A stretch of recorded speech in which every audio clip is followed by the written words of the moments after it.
Right. Thank you very much for inviting me to give a talk at this meeting. So I'm going to give an update on ZTF and where we currently are, particularly with regard to LSST and some of the stuff we've been doing and some of the stuff that we've been working on. So as Željko Ivičić is on record as saying, LSST is just ZTF 2.0. And they've stolen all our good ideas just with a bigger telescope. But I think we can still work together in this new era. So for those, just to recap what ZTF is for those who are unfamiliar and to put it into context with some of the stuff you've heard in the previous talks. So the 48-inch at Palomar took its first image 77 years ago, and we're still using it here in 2025 as a premier discovery engine. ZTF is the latest camera on it, and I say latest, I mean we put ZTF on there now 8 years ago. But it has a 47 square degree field of view with almost 700 million pixels. And that means we can cover up to nominally sort of 4,000 square degrees an hour to sort of close to 21st magnitude if we're just using 30-second exposures. If we use 300-second exposures, which is what has been used when we're doing target of opportunity follow-up for gravitational wave events, then we sort of push down much closer towards 22.5. So it carries, currently we're carrying out a full northern sky every 2 nights in G and R. That uses 50% of our time. ZTF is still, until the end of next year, funded 50% by the National Science Foundation, and then 50% through our partnership. That means that 50% of our observing time goes to public observations, and that's the full night sky survey plus the alert stream that generates. And then the rest of the time goes to specific programs that the partnership and Caltech have identified as being interested in. The 60-inch is also roboticized and has a small IFU on it, the SEDM, which we use for automated follow-up of various transients that are discovered with the 48-inch.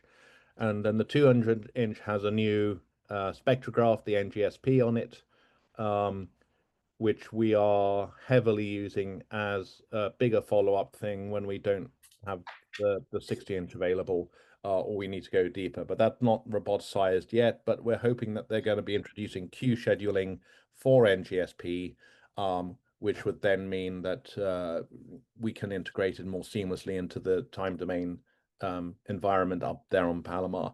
The other telescope that's not shown is Winter, which is Marsden Castley-Wells 1 meter near infrared survey telescope. But there's integration of that in terms of alert stream and cross matching and stuff like that. So we're now sort of optical near infrared discovery. As I say, it's not just that we use the 48-inch for discovery itself. We also use it for follow-up of things that other folks have found, particularly LIGO, and that's going to be coming to an end in about a month's time. So let's hope that there is one genuine killer nova candidate left in the universe somewhere in the next month, because it would be great to sort of end the current LIGO run with a genuine EM counterpart to that. But in terms of a lot of things, ZTF is about a 10% LSST in terms of data rate, data volume, number of sources, all that sort of thing. We're sort of at the level of, as I said, 10% LSST. So we've been running the survey since March 2018, so just over 7 years now. The total sky area that we've covered is close to 50 million degrees. It's over 50 million degrees now, actually, which is actually twice the area that LSST will cover in its 10-year program. We're almost at, that should be 930 billion, not 930 million. We're almost at 1 trillion photometric measurements for about 5 billion sources. And for a good chunk of those, we've got sort of 1,700, 1,800 observations per source. and we're still putting out, up to 1 million alerts per night.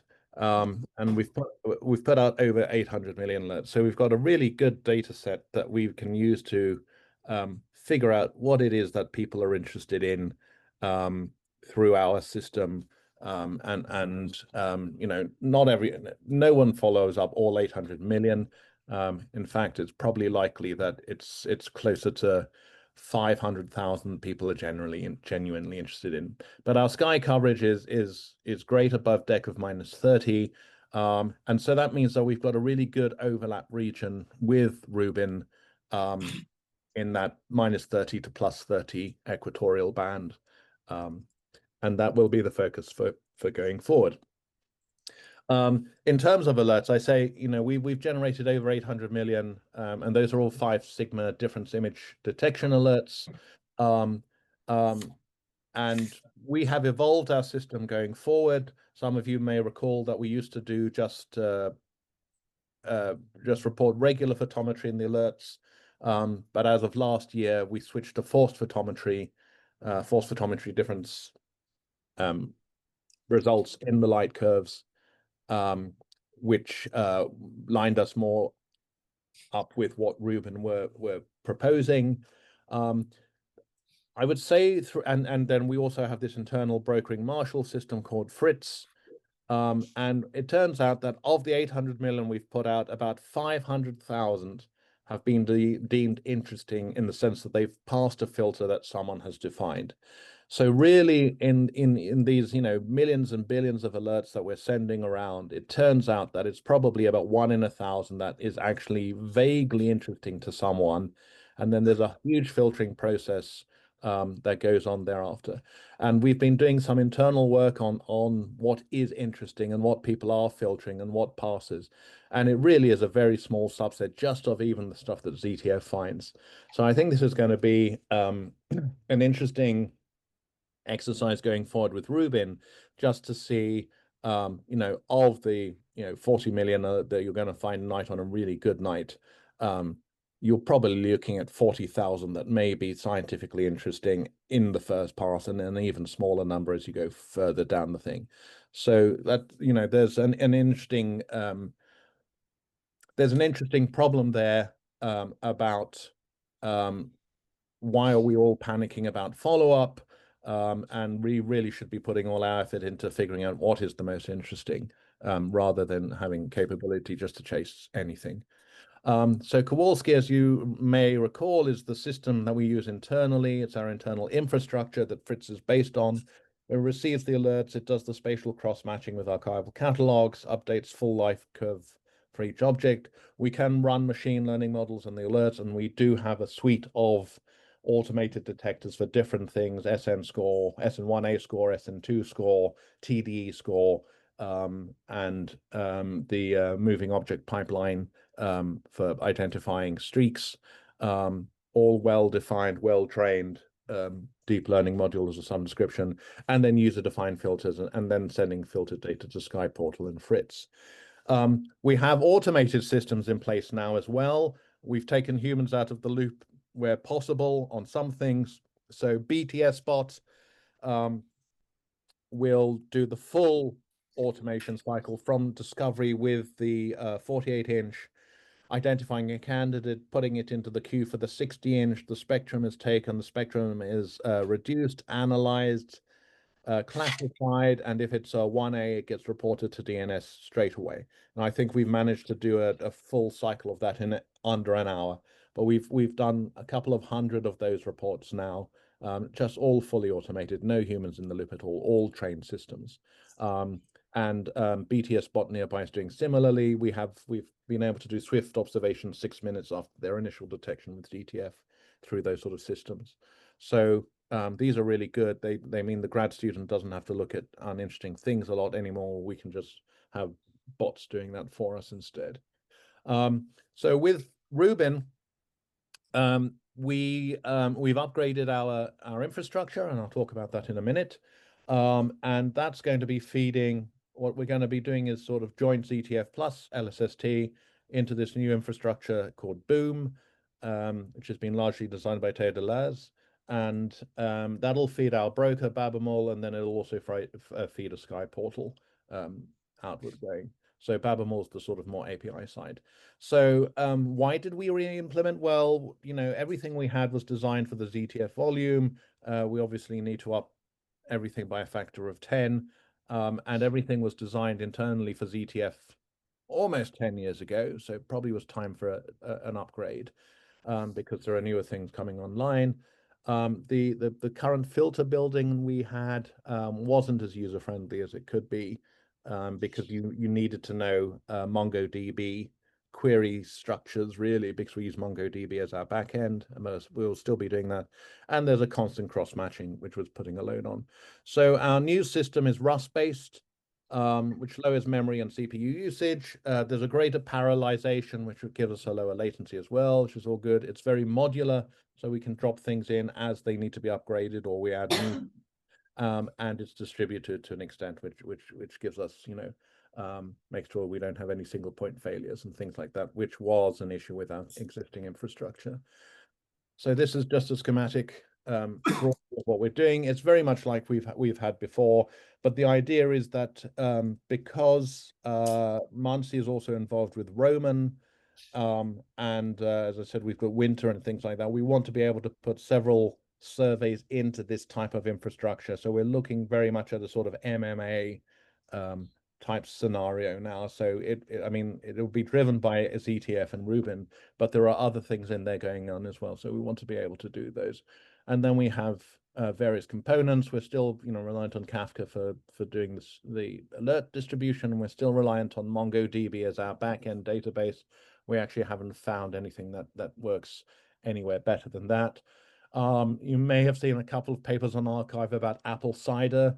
This is a new machine learning framework that's coming from Michael Coughlin and his group at University of Minnesota. So that's in the mix as well.